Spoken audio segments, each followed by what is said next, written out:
ಸುಡುವ ಕಿಚ್ಚಿನೆದೆ ಭಯದಿ ಬೆವತಿರದು. ಕುದಿವ ಉಲ್ಕೆಗಳು ನಭದಲ್ಲಿ ಚದುರಿರದು. ಮಿಕ್ಕಿದ್ದು ಸುಟ್ಟೋಗಿದೆ ಅನ್ಸುತ್ತೆ. ಒಂದ್ ಹೊಡೆದಾಡ್ತಲ್ಲಿ ಯಾರು ಮೊದ್ಲು ಹೊಡೆದ್ರು ಅನ್ನೋದು ಲೆಕ್ಕಕ್ಕೆ ಬರಲ್ಲ. ಯಾವನ್ ಮೊದ್ಲು ಕೆಳಗ್ ಬಿದ್ದ ಅನ್ನೋದೇ ಲೆಕ್ಕಕ್ಕೆ ಬರೋದು. ಯಾವನ್ ನೋಡಿಬೇಕು ಅಂತ ಕರ್ಸಿದಿರೋ ಅವನ್ ನೋಡಿದೆ ವಾಪಸ್ ಹೋಗಲ್ಲ. ಆ ಜಾಗ ಎಲ್ಲೇ ಇರ್ಲಿ ಹೇಗೆ ಇರ್ಲಿ ಅಲ್ಲೇ ಹೋಗಿ ಹೊಡಿತೀನಿ.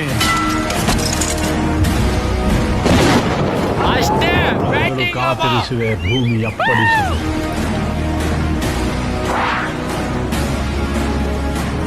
ರವಿ ಕಾದು ಕುಳಿತಿಹನು ಅಸ್ತಮವಾದ.